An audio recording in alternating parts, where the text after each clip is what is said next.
Hello and welcome back to Scholastically Natalie, where we are continuing on to the third chapter of Into the Land of the Unicorns by Bruce Coville. It's also known as the Unicorn Chronicles, and on yet another nostalgia-fueled read. Chapter 3 is called Luster, and this chapter is really short, so I'm warning you, it might actually be a short video this time. The first rush as she...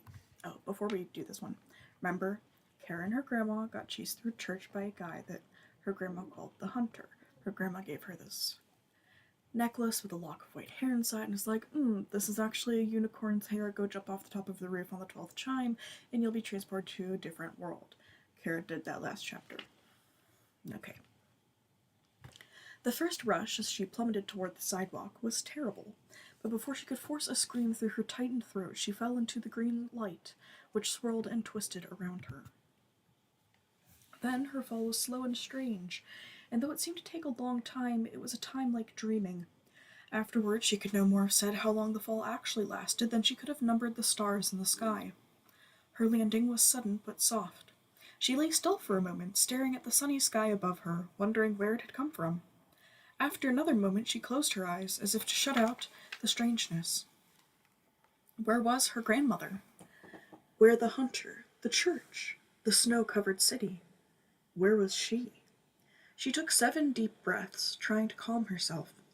After a moment she realized she was lying on something soft, moss, from the way it felt beneath her fingers. Moss?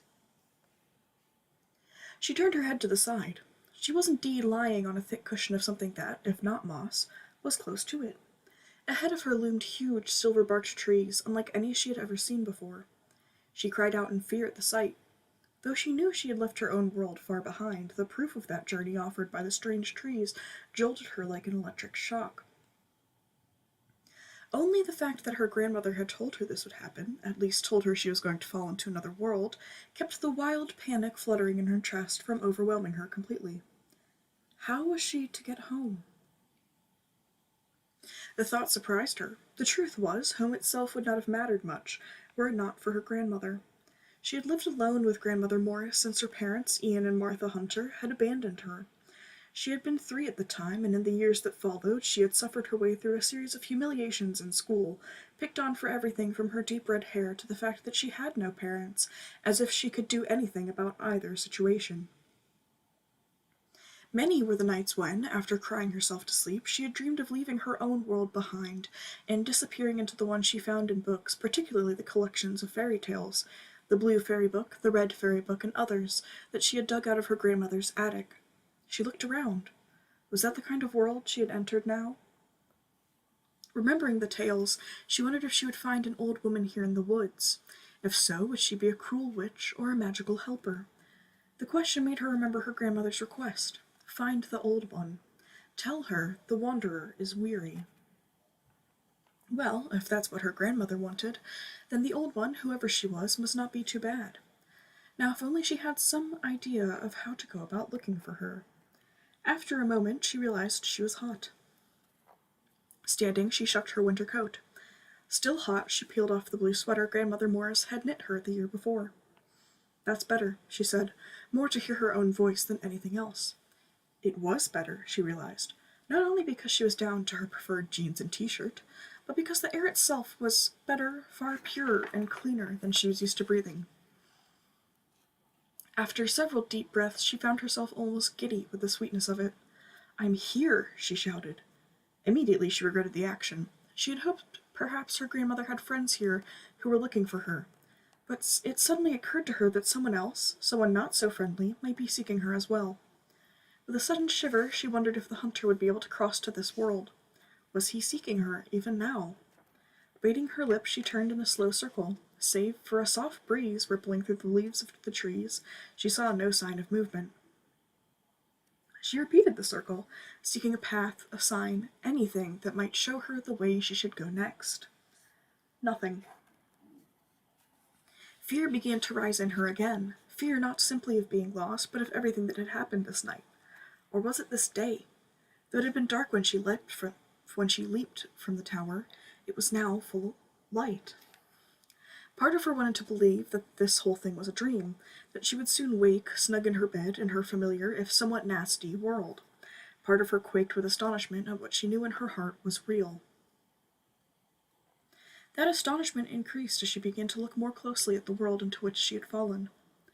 At her feet grew something that was clearly a flower, yet when she bent to examine it, the swollen purple blossoms, covered with a fine silvery fuzz, were so unlike anything she had ever seen that they sent a shiver along her spine. Draping her coat and sweater over her arm, she walked around the edge of the clearing, searching for a path. The silvery bark of the trees had a blue undertone that gave her the same kind of shiver the purple flower had. The deep green leaves hanging from their branches were round, smooth-edged, and nearly the size of her hand. Not really strange, yet too different from any she had ever seen before to feel comfortably familiar.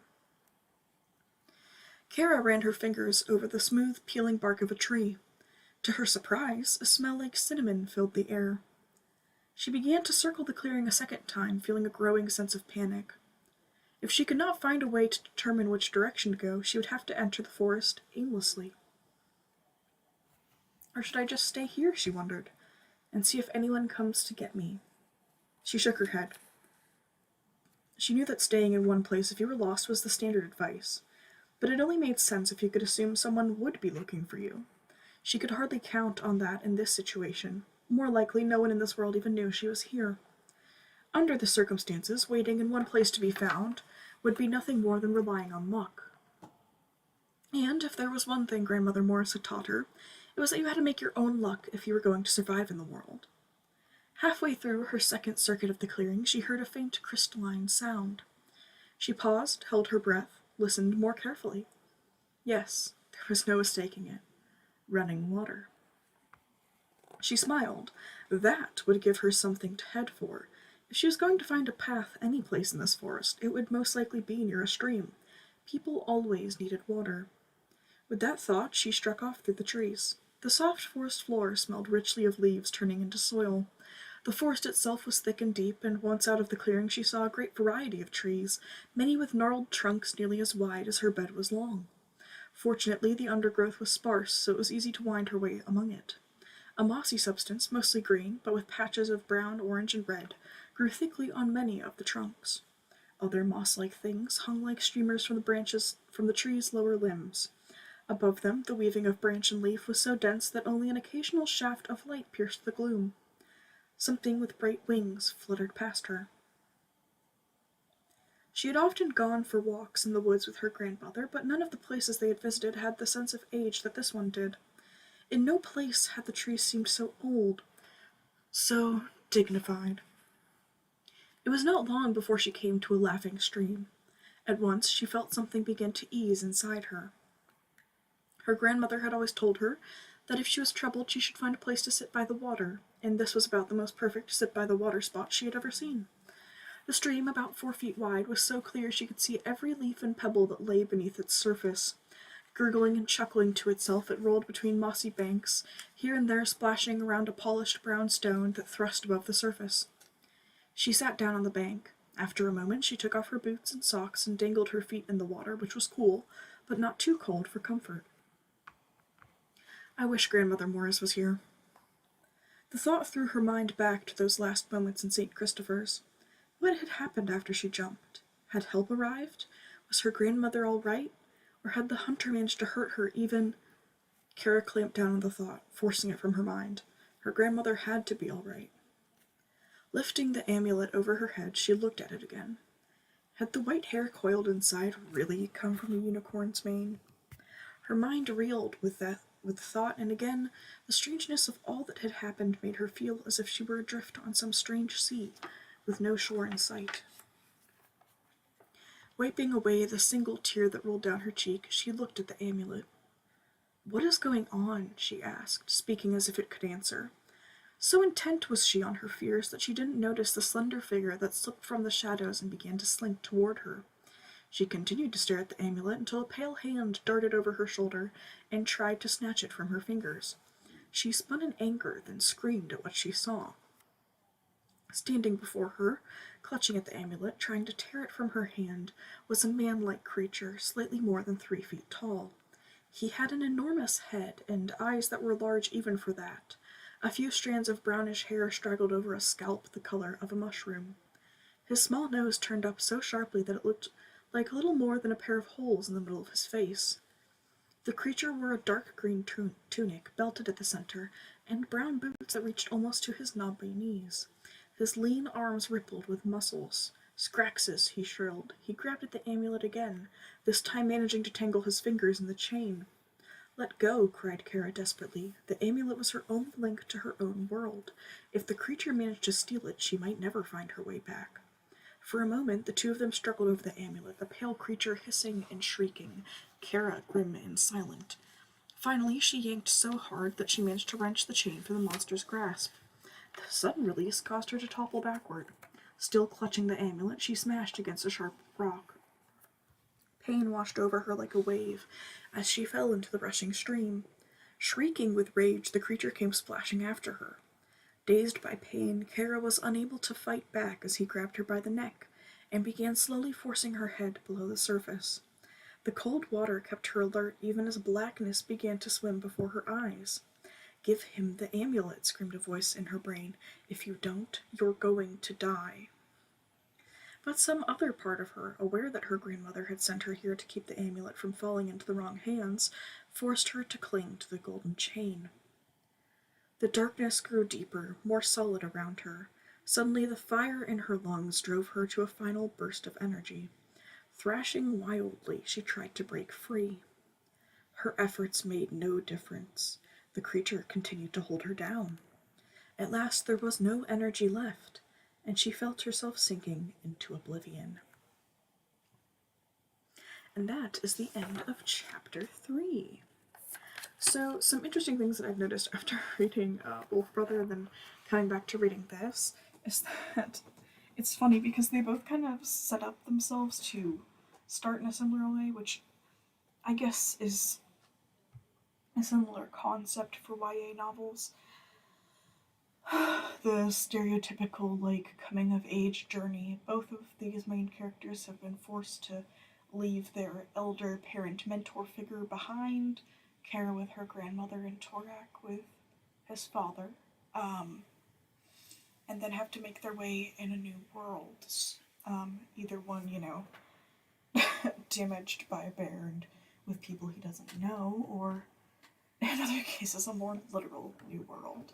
I will be finishing Into the Land of Unicorns and doing a book talk on it next week, because this Friday we will be continuing with Going to Meet the Man. I don't remember exactly how long it is, so we might only get partway through it. We might do the whole thing. Hopefully we'll do it all in one go, because it is a bit of a nasty story. So, I am excited to see how the rest of this book goes, just because I truly don't remember this. I read it in like 4th grade, and it has almost entirely faded from my memory. I just remember reading a pretty terrible knockoff story with my friend during 4th grade, and I still have the entire copy of it. So I guess we'll see. And oh my gosh, yeah, that's such a weird concept. And then also couldn't help but notice that between this story and Wolf Brother, both our main protagonists are passing out, I think, in the 2nd or 3rd chapter, which I find kind of amusing. Actually, I think it is exactly the 3rd chapter. Wow, we did so good. So, I am excited to see if you guys like the story, if you remember reading it. That's the main reason I'm looking back at these, is because I still have copies of them. I rebought copies of them. I'm excited to read them again. I picked up the first book of the Edge Chronicles, which is what has made me so obsessed with wanting to become a sky pirate. I'm not gonna lie to you. That's a really weird fantasy book. So I'm excited to see that one again. I got the next 2 books in the Wolf Brothers series, so we're definitely going to be seeing more of those. Anyways, I hope you have some fond memory of your first foray into fantasy, or even of Into the Land of the Unicorns, and I look forward to doing a book talk on it. It's just kind of nice to relax and just kind of read a book, see the tropes, and just enjoy them. So let me know if you're gonna read this or planning on reading it, or if you've never read it. And give me some more recommendations for some nostalgia reads, honestly. Thanks so much for watching. I hope you had a great time. Don't forget to subscribe if you're enjoying my content so far. Like this video to let me know you liked it. Leave a comment with critiques or suggestions, and or just some vague interaction you'd like me to know about your book reading experiences. And I will see you guys in the next one. Scholastically Natalie.